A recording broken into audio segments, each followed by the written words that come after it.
الصلاة والسلام علیک یا نبی اللہ وعلی آلک واصحابک یا نور اللہ۔ انشاءاللہ کچھ اسلام کی بیسک معلومات عرض کرنے کی سعادت حاصل کروں گا، اس کے بعد انشاءاللہ ہمارے حضرت تشریف لائے ہیں تو وہ کلام پڑھیں گے، اس کے بعد انشاءاللہ بیان ہوگا، تقریر ہوگی انشاءاللہ۔ پیارے آقا صلی اللہ علیہ وسلم نے ارشاد فرمایا، نیت المؤمن خیر من عملی، یعنی مسلمان کی نیت اس کے عمل سے بہتر ہے۔ یاد رکھیے، جب تک کسی عمل میں اچھی نیت شامل نہیں ہو جائے گی اس کا ثواب آپ کو اور ہمیں نہیں ملے گا۔ اگر ہم چاہتے ہیں کسی بھی عمل کا ثواب ہمیں ملے تو اس سے پہلے ہمیں اچھی نیت کرنا پڑے۔ امام بخاری رضی اللہ تعالی عنہ نے بخاری شریف لکھنے کا جب ارادہ فرمایا، یہ بخاری شریف کون سی کتاب ہے؟ قرآن پاک کے بعد سب سے افضل کتاب یہ بخاری شریف ہے۔ اس کے اندر احادیث مبارکہ ہیں پیارے آقا صلی اللہ علیہ وسلم کے فرامین۔ تو آپ نے سب سے پہلی جو حدیث پاک نقل فرمائی وہ تھی انما الاعمال بالنیات، یعنی کیا مطلب کہ پیارے آقا صلی اللہ علیہ وسلم نے فرمایا کہ اعمال کا دار و مدار یہ نیتوں پر، کہ بندہ جب تک عمل نہیں کرے گا اس کا ثواب نہیں ملے گا۔ یہ کتنی محرومی کی بات ہے کہ ہم نماز بھی پڑھیں، روزے بھی رکھیں، جلسے میں شرکت بھی کریں، نعت رسول مقبول بھی سنیں، تقریر بھی سنیں، لیکن ہمیں اتنی محنت کرنے کے باوجود بھی ثواب نہ ملے۔ تو اس نیت کوئی نئی چیز نہیں ہے، بلکہ بزرگان دین نے اس کے اوپر باقاعدہ کتابیں لکھی ہیں۔ تو ہمیں یہ ذہن بنانا چاہیے کہ جب بھی ہم کوئی کام کریں گے، کام کون سا کرنا ہے؟ جائز کام کرنا ہے، ناجائز تو کرنا ہی نہیں۔ کوئی بھی کام اگر ہم کریں گے تو اس سے پہلے ہم یہ نیت کریں گے کہ ہم یہ کام اللہ کی رضا کے لیے اور ثواب کے لیے کریں گے۔ کیا نیت کریں گے؟ ہم اللہ کی رضا کے لیے اور ثواب کے لیے کریں گے۔ جیسے ہم یہاں جلسے میں شرکت کر رہے ہیں، بیان سن رہے ہیں، اور انشاءاللہ ان قریب ہم کلام رسول مقبول صلی اللہ علیہ وسلم بھی سنیں گے، تقریر بھی سنیں گے، تو نیت کر لیجئے کہ ہم اس کو اللہ کی رضا کے لیے اور ثواب کی نیت سے سنیں گے انشاءاللہ۔ اور ہم کوئی بھی کام کریں گے تو کس کے لیے کریں گے؟ اللہ کی رضا کے لیے اور ثواب کی نیت سے۔ ایک معلومات آپ کو دیتا ہوں، جنرل نالج۔ دنیا میں اس وقت 700 کروڑ لوگ، کتنے؟ 700 کروڑ لوگ۔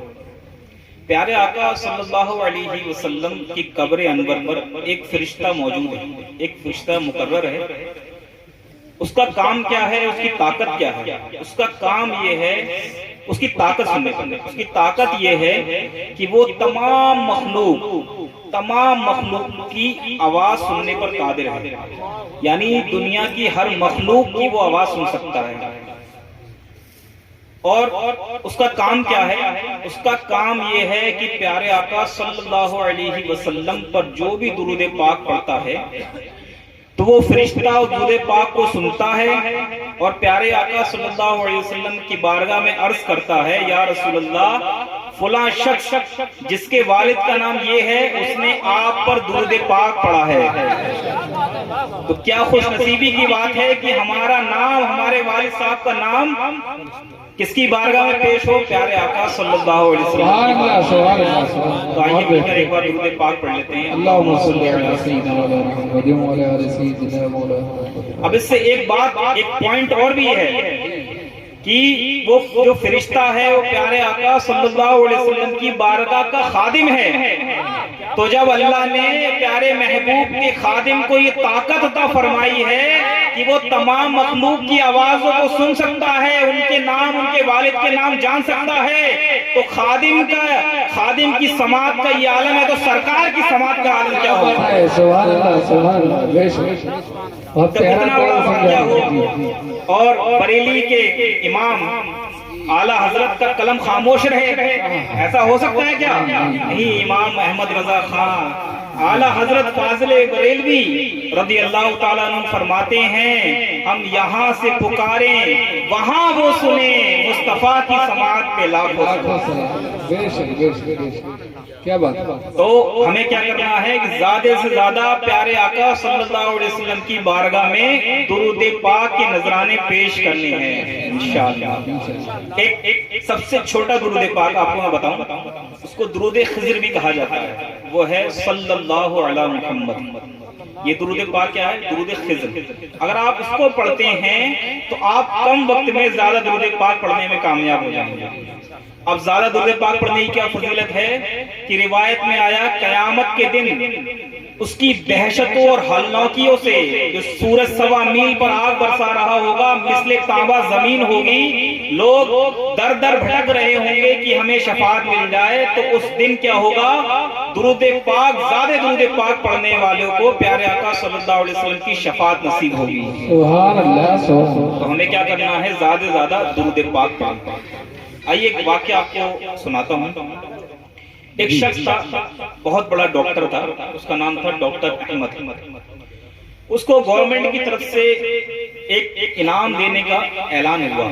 اس کے پاس انویٹیشن آیا کہ ڈاکٹر احمد صاحب آپ کو یہاں اس فلاں علاقے میں آنا ہے، فلاں شہر میں آنا ہے، اور اس میں آپ کو بہت بڑا ایک ایوارڈ دیا جائے گا کیونکہ آپ بہت اچھے ڈاکٹر ہیں، بہت لوگوں کی مدد کرتے ہیں۔ تو یہ ڈاکٹر احمد بہت خوش ہوئے اور یہ گھر سے نکلے۔ انہوں نے پلین کی ٹکٹ ان کو آئی تھی، یہ پلین میں بیٹھے۔ جب ان کا پلین اڑا تو کچھ دور جا کر پلین میں کچھ خرابی آ گئی اور پلین کو، جہاز کو، ہوائی جہاز کو ایمرجنسی لینڈنگ کرانا پڑا۔ جب ایمرجنسی لینڈنگ کرایا گیا تو ڈاکٹر احمد بہت پریشان ہو گئے کہ اب کیا ہوگا، میں کیسے پہنچوں گا۔ یہاں تک کہ اس جہاز میں جو خرابی ہوئی تھی وہ سنبھل نہیں پائی، اور یہ اناؤنسمنٹ ہو گیا، یہ اعلان ہو گیا کہ اب یہ جہاز نہیں جائے گا بلکہ اگلی فلائٹ جو جائے گی وہ کل صبح جائے گی۔ ڈاکٹر احمد بہت پریشان ہو گئے، ریسیپشن پہ گئے، بہت گزارش کی، بہت ریکویسٹ کی کہ مجھے بہت ضروری پروگرام میں جانا ہے اور کل تک پہنچنا ہے، مجھے کسی بھی طریقے سے انتظام کر دیں۔ تو ان سے کہا گیا کہ اب کچھ نہیں ہو سکتا، یہ ہو سکتا ہے کہ یہاں پر ایک گاڑی، ایک پرائیویٹ گاڑی، ٹیکسی کرائے پر ملتی ہیں، آپ وہ لے جائیے، یہاں سے ایسے ایسے راستہ ہے اور آپ وہاں پر صبح تک پہنچ جائیں۔ تو ڈاکٹر احمد اپنی گاڑی لے کر نکلے۔ راستے میں سخت آندھی، بارش آنے لگی، یہاں تک کہ یہ حال ہو گیا کہ سامنے کا دیکھنا بھی مشکل ہو گیا۔ اب ڈاکٹر احمد اس علاقے کے نہیں تھے، اس وجہ سے وہ راستہ بھٹک گئے۔ چلتے رہے بیابان میں، سخت بھوک اور پیاس ان کو لاحق ہو گئی، بالکل ادمرے سے ہو گئے۔ تو ایک مکان میں انہوں نے لائٹ جلتی ہوئی دیکھی، تو وہاں وہ گئے اور دروازے پر دستک دی۔ اندر سے ایک بڑھیا آئی، بڑھیا اماں آئی، انہوں نے کہا کیا ہوا؟ اس نے پورا واقعہ بتایا کہ میں ڈاکٹر احمد ہوں، ایسا ایسا ہو گیا، راستہ بھٹک گیا ہوں، سخت بھوک اور پیاس سے بے حال ہوں، کچھ مدد فرما۔ تو بوڑھی اماں کے اخلاق بہت اچھے تھے، انہوں نے ڈاکٹر احمد کو کھانا کھلایا، پانی پلایا، سونے کے لیے بستر دیا۔ جب ڈاکٹر احمد صبح اٹھے اور جانے لگے تو ایک بچہ بستر پر لیٹا ہوا تھا۔ ڈاکٹر احمد نے پوچھا بوڑھی اماں یہ بچہ کیسا لیٹا ہے، کیا ہو گیا اس کو؟ تو بوڑھی اماں نے کہا کہ یہ بچہ سخت بیمار ہے، اس کو ایسی بیماری لگ گئی ہے کہ اس کا علاج آس پاس میں کہیں نہیں ہے۔ ڈاکٹروں نے یہ بتایا ہے کہ تمہاری آخری امید ایک ڈاکٹر ہے جو بہت دور رہتا ہے اور اس کا نام ڈاکٹر احمد ہے۔ میرے پاس اتنا پیسہ نہیں ہے کہ میں اس ڈاکٹر کے پاس جا سکوں، تو میں روزانہ اللہ سے دعا کرتی ہوں یا اللہ کچھ اسباب پیدا فرما دے کہ میرے بیٹے کا علاج ہو جائے۔ کیا بات ہے، کیا بات ہے۔ وہ ڈاکٹر رو پڑا، اس نے کہا بوڑھی اماں تمہاری دعاؤں کی برکت سے میرا پلین خراب ہوا، آندھیاں آئی، بارش آئی اور مجھے یعنی ڈاکٹر احمد کو تمہارے دروازے پر لے آئی، اب انشاءاللہ آپ کا بیٹا صحیح ہو جائے گا۔ تو ڈاکٹر احمد نے اس بچے کا علاج کیا اور وہ بچہ تندرست ہو گیا۔ تو یہ کیا ہے؟ اللہ کی ذات پر توکل یعنی یقین۔ وہ بوڑھی اماں یقین کے ساتھ دعا مانگتی رہی، اللہ تعالیٰ نے اس کی مدد فرما دی۔ لیکن آج ہمارا یہ حال ہے کہ ہم اللہ تعالیٰ کی ذات پر بھروسہ نہیں کرتے، توکل نہیں کرتے، ہم سچے دل سے دعا نہیں مانگتے۔ اب توکل کیسے نصیب ہوگا؟ وہ اللہ کی بارگاہ سے نصیب ہوگا۔ اللہ کی بارگاہ کہاں ہے؟ اللہ کی بارگاہ مسجد میں ہے، جہاں ہم جاتے ہی نہیں۔ ہمارا جو معمول ہے وہ معذرت کے ساتھ، کسی کو برا لگے تو 2 روٹی کم کھا لیجئے گا، انسانوں والا ہے ہی نہیں۔ ہمارا معمول کیا ہے؟ کھاؤ پیو گھومو سو جاؤ۔ یہ معمول انسانوں کا نہیں ہے۔ یا پھر ہمارا معمول کیا ہے؟ کماؤ محنت کرو کھاؤ پیو سو جاؤ۔ یہ بھی انسانوں کا معمول نہیں ہے، بلکہ انسان کون ہے؟ انسان ہے مسلمان، اور مسلمان پر فرض ہے کہ وہ 5 وقت مسجد میں آ کر نماز پڑھے۔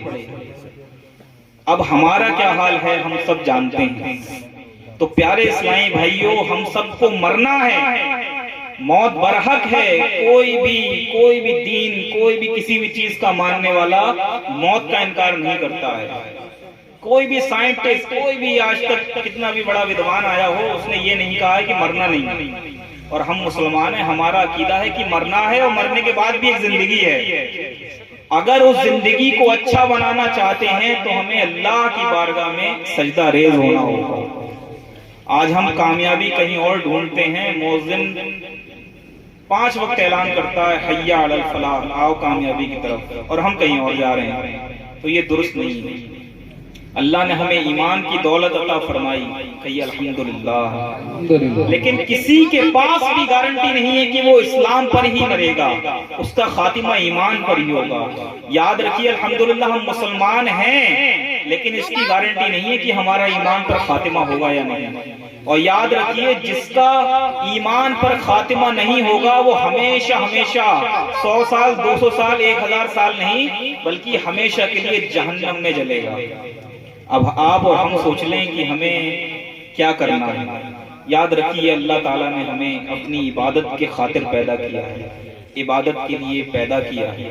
ہم یہاں جلسے میں آئے ہیں تو کچھ نیت کر کے اٹھیں، یہ نیت کریں، ہم سب نیت کریں، ہمارے پردے میں سننے والی اسلامی بہنیں بھی نیت کریں کہ انشاءاللہ اب ہماری کوئی بھی نماز قضا نہیں ہوگی۔ کریں گے قضا؟ کیا آواز نہیں آ رہی ہے؟ انشاءاللہ کی اب ہماری کوئی بھی نماز قضا نہیں ہوگی انشاءاللہ۔ اب اس کا نظارہ فجر میں ہوگا انشاءاللہ، ہے نا؟ جلسے میں بھی شرکت کرنی ہے اور فجر کی نماز بھی پڑھنی ہے انشاءاللہ۔